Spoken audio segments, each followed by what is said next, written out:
During the pandemic, the Bank of England created a total of £470 billion through quantitative easing. The bank bought government bonds as a means of securing demand to keep the cost of debt down, as the government borrowed over £400 billion to rescue the economy as we locked down.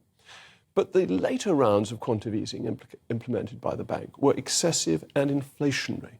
The transmission mechanism between the money supply and inflation is not entirely clear, but the two are unquestionably linked.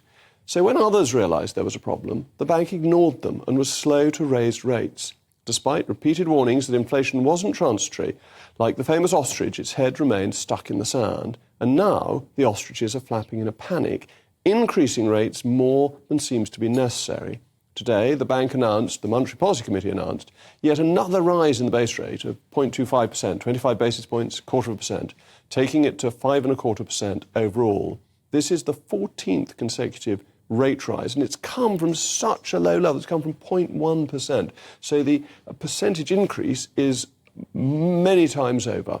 And Sweden has done something very similar. Its central bank has been behaving in a similar way to ours, with unneeded later rounds of post-pandemic quantitative easing, as well as slowness to increase interest rates.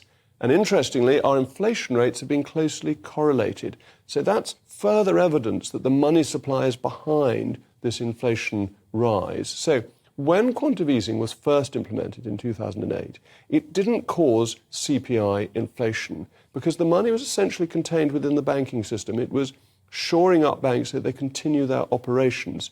But the quantitative easing during the pandemic went straight into people's pockets. It was effectively just printing money, printing £5, £50 notes and stuffing them in people's pockets through policies such as furlough. So why is the bank getting this wrong? Well, it's dominated by bureaucratic groupthink.